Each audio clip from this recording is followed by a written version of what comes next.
이재명도 이젠 종착역이 가까워졌습니다. 아직 대장동 수사도 남아있지만 또 하나의 게이트인 백현동 옹벽 아파트 개발 특혜 수사, 이 수사도 멀지 않았습니다. 게다가 자신의 옆집에 차린 GH, 그 경기주택도시공사죠. 이 GH 합숙소와 관련해서 이재명의 미들맨이었던 이현욱 사장이 구속됐습니다. 이 아파트는 여러분들도 잘 아시는 5급 배소연이, 그러니까 김혜경의 일을 돕는 5급 배소연이 자기 자신의 집도 아닌데 부동산 중개소에 이 전세를 내놓은 집입니다.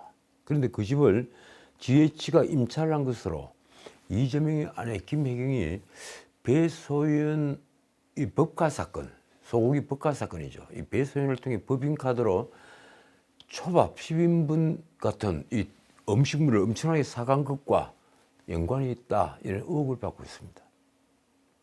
쉽게 말하면 이재명을 도우기 위한 모종의 일을 했던 것이다, 이런 의심을 사는 것이죠.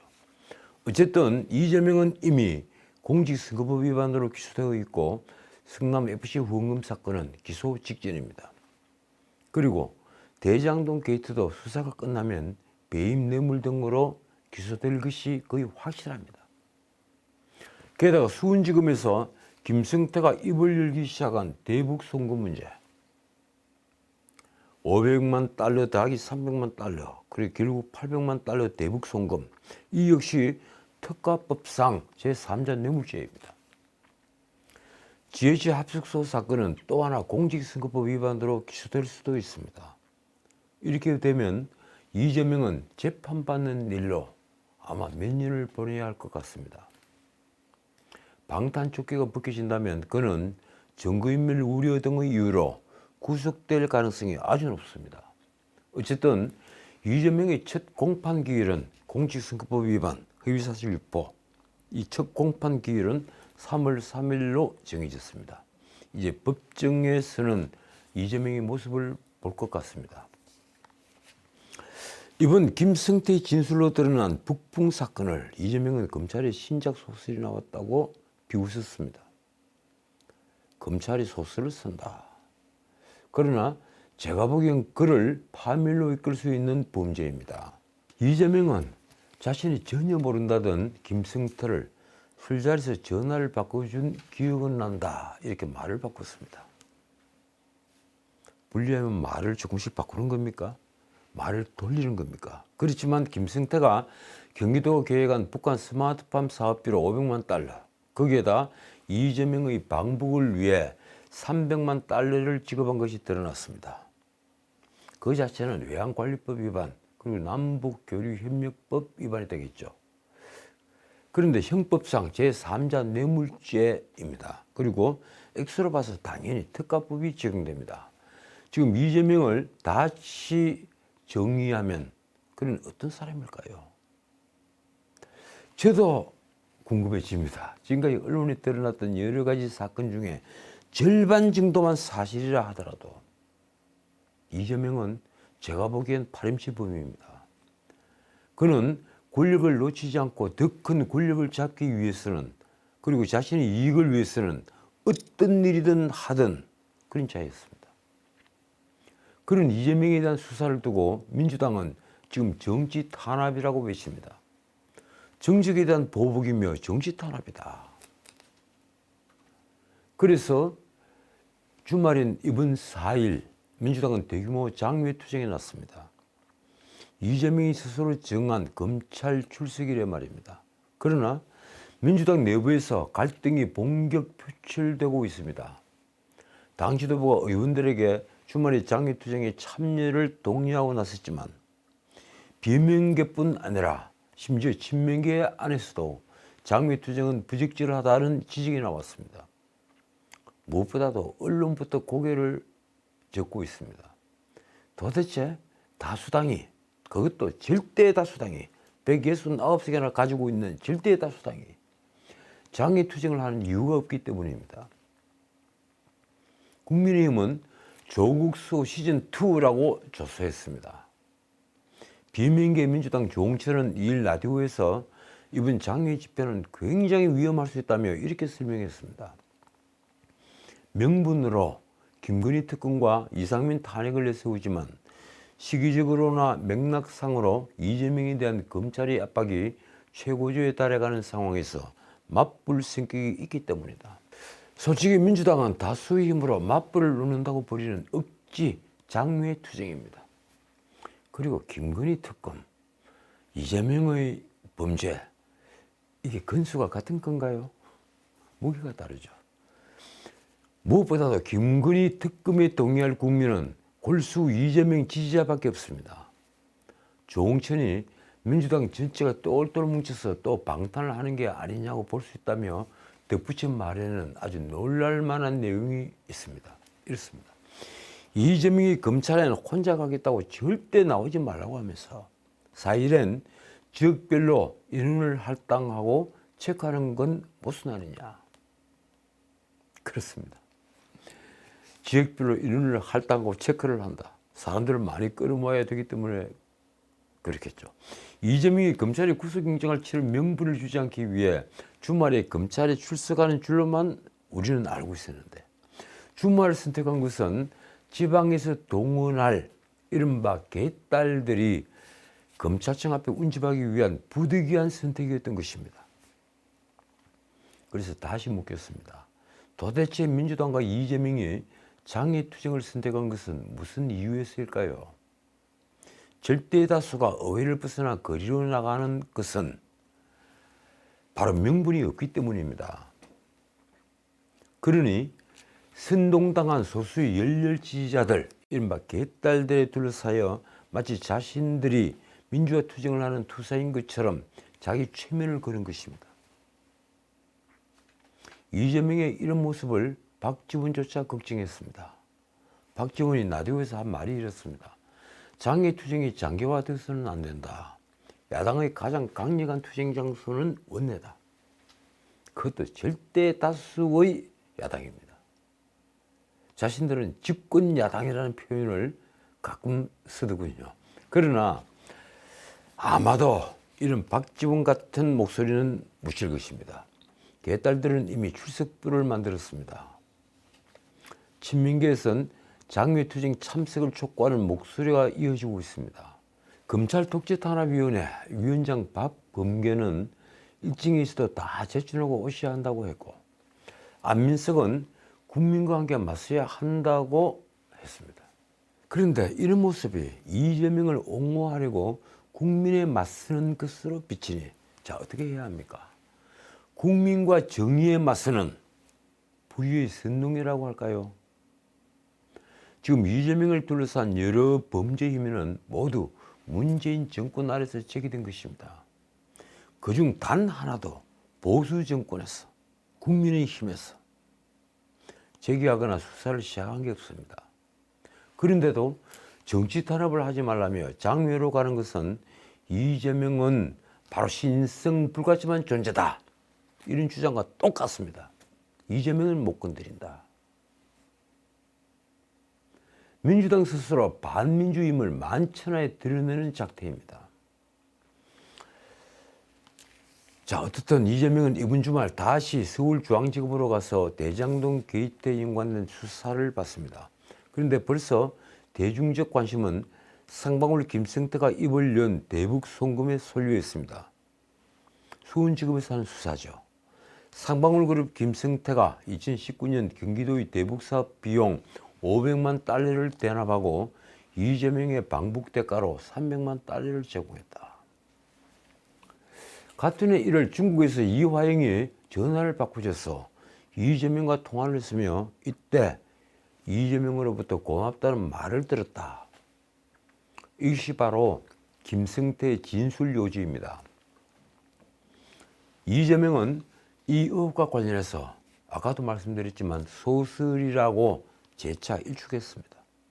이재명은 이일 기자들이 이화영에게서 방북자금 관련 보고를 받은 적이 있느냐고 묻자 아주 강하게 부인했습니다. 이재명은 김성태와의 통화에서 고맙다는 말을 들은 것이 기억나지 않느냐 하는 질문에도 이렇게 답변했습니다. 소설 가지고 자꾸 그런 것 같다. 소설 쓰지 마라.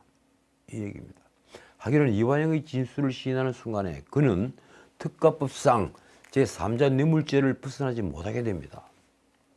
김승태는 최근 검찰에서 이재명의 방북 비용 등을 북한 측 인사에게 전달했고, 그리고 이화영이 이 내용을 이재명에게 보고했다는 취지로 진술했습니다. 이재명은 처음 이 사실이 드러난 1월 31일 아주 재밌는 답변을 내놨죠.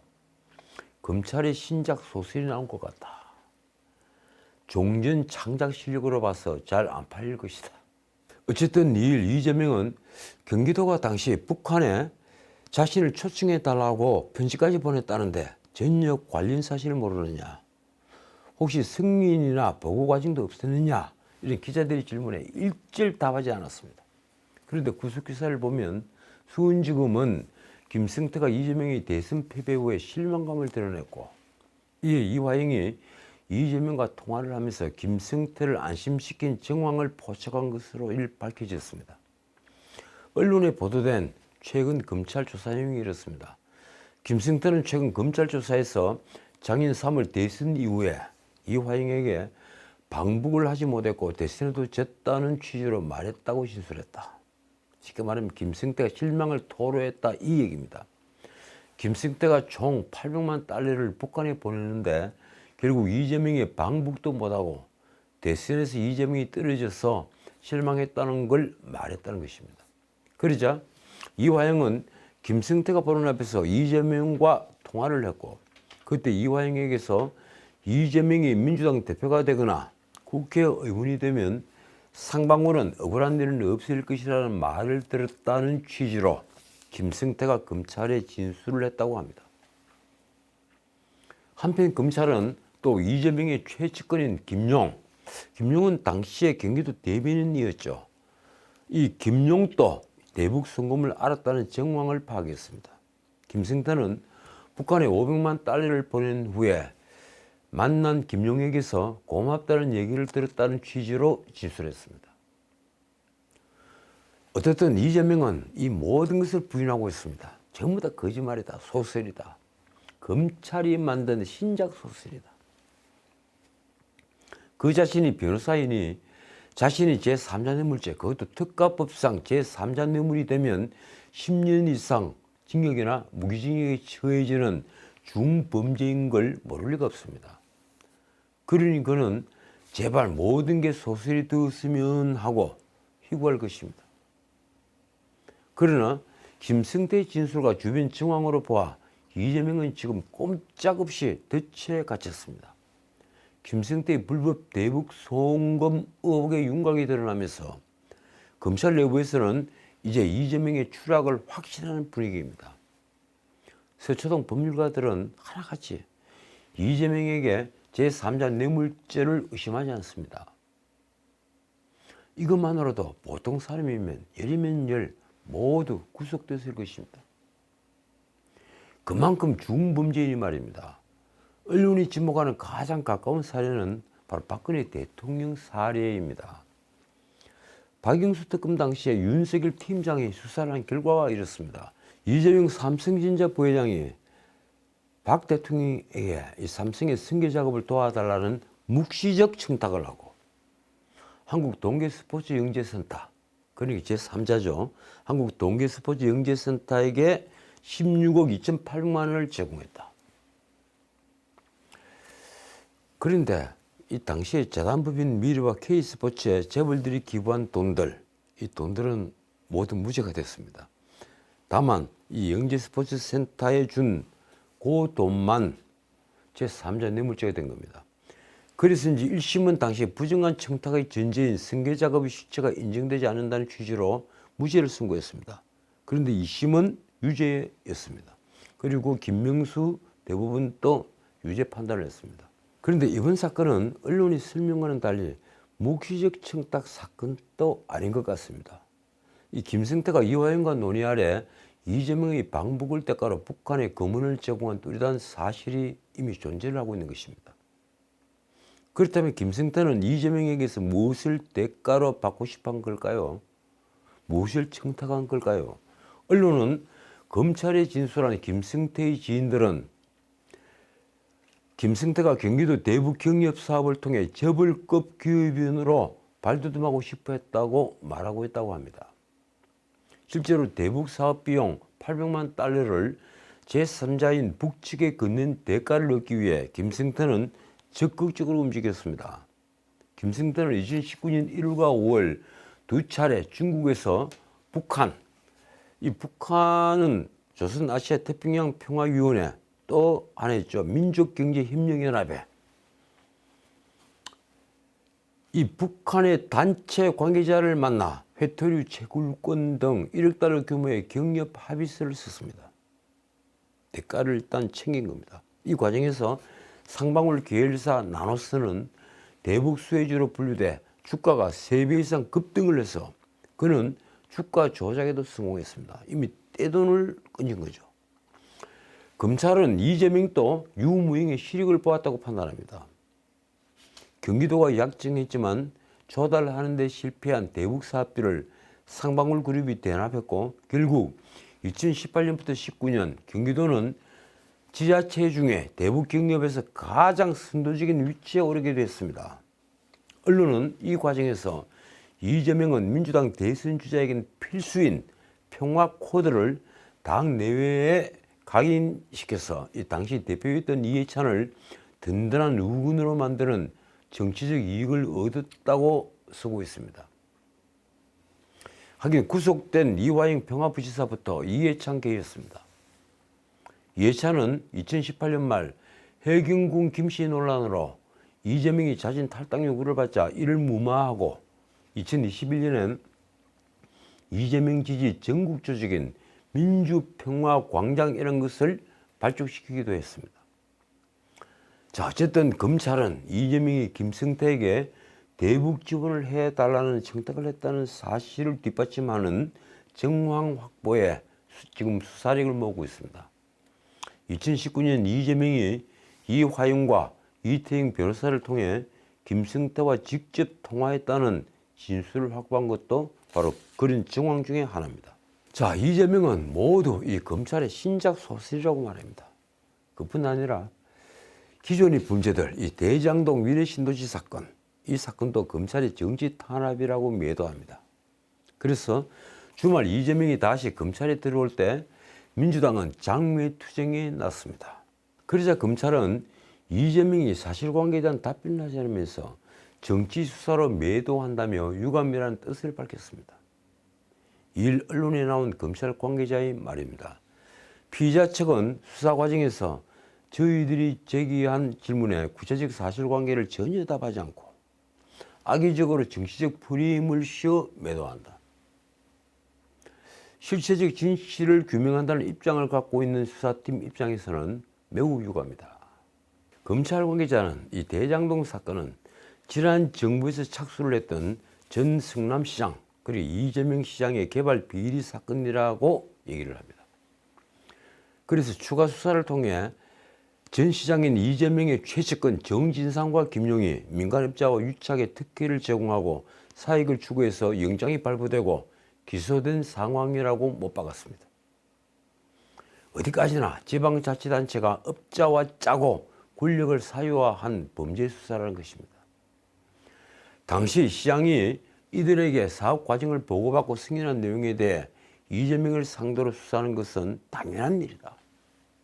당시 시장을 수사해야 되니까 거의 이재명 아니냐 이 얘기입니다. 이를 정치적 수사로 표명하는 것은 심히 유감이다. 어쨌든 이재명은 주말 다시 검찰로 갑니다. 참으로 옳지 않은 일이지만 결국 제가 부족해서 이 대선에서 패배했기 때문에 그 대가를 치르는 것이라 생각하고 모욕적이고 부당하지만 패자로서 오라고 하니 또 가겠다. 그래서 지난 방송에서도 제가 말씀드렸지만 검찰에 불려가는 것을 자신이 대선에서 패배했기 때문에 불려간다. 이렇게 오도를 하고 있는 겁니다. 정의는 이긴 자의 소유다. 이런 얘기죠. 자, 그리고 말씀드린 대로 민주당은 그 시간에 장외투쟁에 났습니다.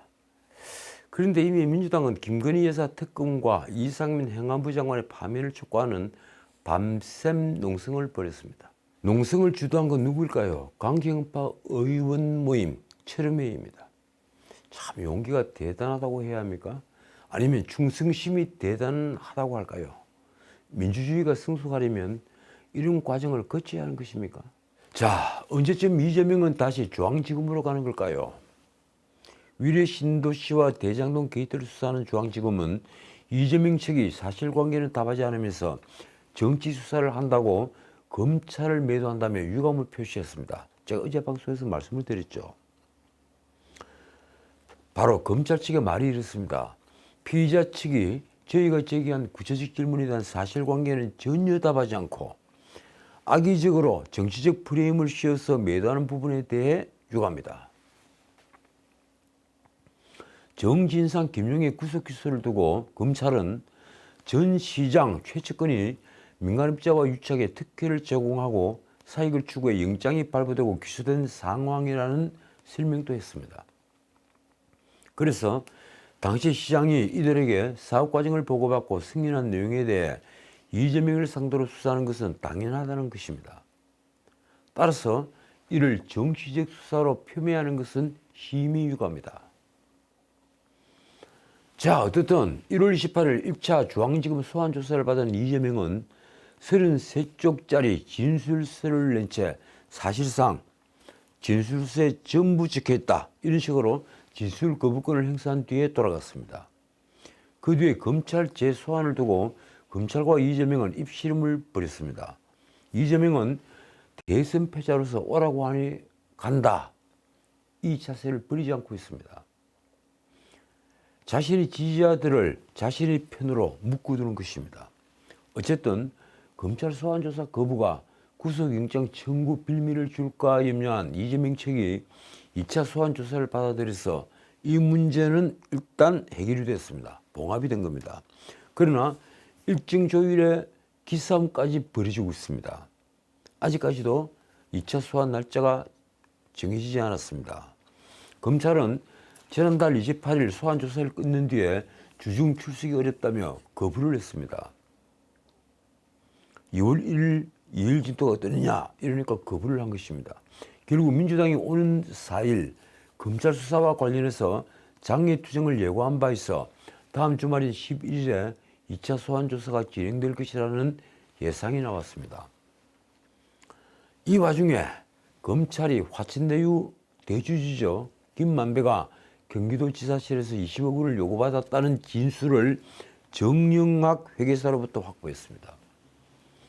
문화일보는 이 사실을 보도하면서 이는 대장동 일당 중에 김만배만 제외하고 모두 이재명 측이 특혜성 인허가 대가로 돈을 요구했다는 동일한 진술을 하고 있다는 것을 뜻한다고 보도했습니다.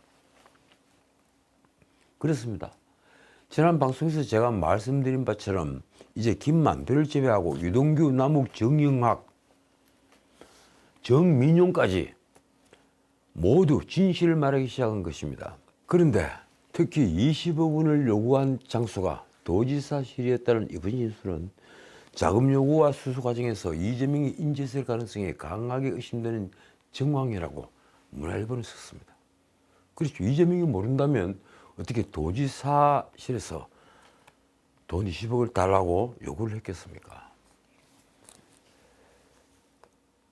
그런 만큼 검찰 2차 조사는 이재명의 뇌물 혹은 정치자금 수수 개입 여부 규명에 초점을 맞출 것으로 보인다는 것입니다. 3일 문화일보 보도 내용이 이렇습니다. 서울중앙지검 반부패 수사 1, 3부는 천화동인 5호 정영학으로부터 다음과 같은 진술을 확보했습니다.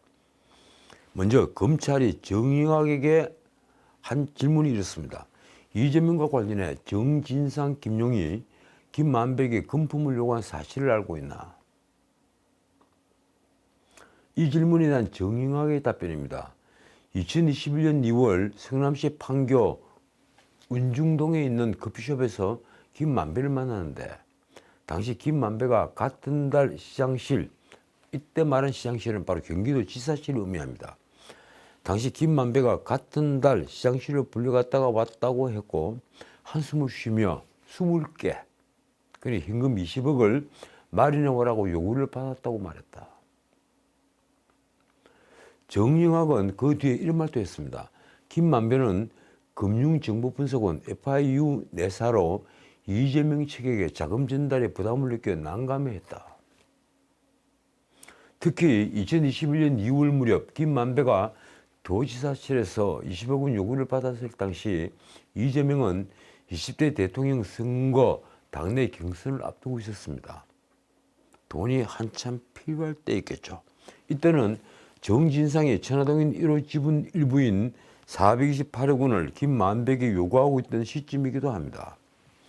정진상의 공소장에도 김만배 등은 2019년 무렵부터 대장동 시행이익에 대한 배당이 시작되자 유동규와 지분 배분을 논의했고 유동규는 이를 모두 정진상에게 보고했다고 적시했습니다. 정진상을 통해 이재명의 승인을 받았다 이런 얘기입니다. 이 과정에서 김만배는 정진상에게 천화동인 1호 지분 중에 428억 원만 주겠다는 의사를 전달했다고 합니다. 그러나 이후에 정진상은 유동규로부터 김만배가 돈을 지급할 구체적인 방법을 더 강구해야 한다는 이유로 약속한 돈을 지급하지 않는다는 말을 들은 후에 유동규에게 이 양반, 그래 김만배 얘기입니다. 이 양반 미쳤구만 이라고 말을 했다는 것입니다. 쉽게 말하면 김만배가 명분은 FIU를 떼면서 돈이 아까우니까 주지 않고 버틴다는 거죠. 이 양반 미쳤구만.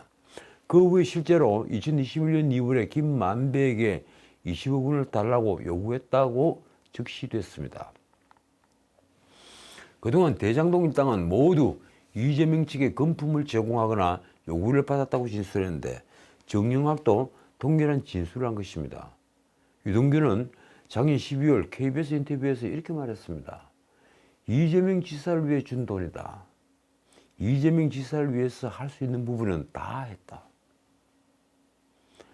남욱이 1월 30일 대장동 재판에서 한 말은 또 이렇습니다. 김용이 윤홀딩스에 돈 받으러 오는 거라고 들었다고 정민용에게 말했다. 언론은 이번 중앙지검 2차 소환조사에서는 검찰이 이재명에게 바로 이 428억 원 부분을 질문할 것이라고 예측했습니다. 자, 요새 다들 궁금해하시죠? 한편 이 조폭 김승태는, 이 상방울 김승태는 왜 입을 열었을까요? 언론이 그 김승태의 심리를 추적하고 있습니다. 당초 이재명과 연관성을 부인했던 김승태는 검찰에서 연일 대북 송금 관련 진술을 내놓고 있습니다. 그 심경 변화에는 상방울과의 인연은 내일을 사입은 것밖에 없다는 이재명의 발언이 있다는 말이 나왔습니다. 김승태 측 관계자가 MBN과의 인터뷰에서 한 말이 이렇습니다. 이재명이 의혹을 부인하는 것을 넘어 내의밖에 몰랐다. 내의 하나 삼은 것밖에 없다. 이런 식으로 얘기를 해서 김승태의 감정이 상했다. 유동규가 감옥에서 과거 형제라고 불렀던 사람들에게 배신감을 느낀 뒤에 진술을 번복한 것과 크게 다르지 않다. 그렇지. 김승태 입장에서는 이재명이, 전화도 자주 했던 이재명이 자신을 전혀 모른다. 전화번호도 모르고 얼굴도 본 적이 없다. 이렇게 말을 하면서 상방울과의 인연은 내의 한 벌 사입은 것밖에 없다. 이렇게 말을 하니 아주 심한 배신감을 받았겠죠. 돈을 800만 불이나 썼는데 말입니다. 어쨌든 김승태는 이재명을 자신도 전혀 모른다고 하다가 이재명 관련 진술을 지금 연일 내놓고 있습니다.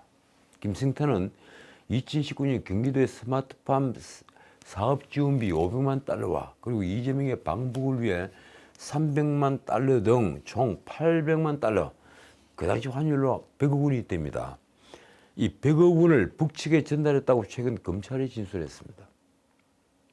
그는 또 검찰에 북측 인사들에게 50만 달러를 추가로 건넸다고도 진술했습니다. 김승태는 2019년 1월 중국 선양에서 송명철 등 이 북측 인사와 만난 자리에서 500만 달러를 건넨 뒤에 이화영을 통해 이재명과 통화를 했고 그때 이재명이 자신에게 고맙다고 말했다고 이 검찰에서 밝혔습니다. 그러나 이재명은 이 모두가 소설이라고 일축합니다. 검찰이 만든 신작 소설이다. 그러나 이 부분은 이미 소설이 아닌 걸로 드러나고 있습니다. 생각해 보십시오. 돈이 움직였고 그 증거가 기록이 된 것입니다. 자, 오늘은 여기까지입니다. 저는 이 나이가 되면서 아주 작은, 아주 자그마한 희망을 가지고 있습니다. 그 희망은 다른 게 아닙니다. 지금보다 더 나은 세상이라는 희망 말입니다. 그런 더 나은 세상이 올 것이라는 희망을 저는 버리지 않고 있습니다. 지금까지 전인책이었습니다.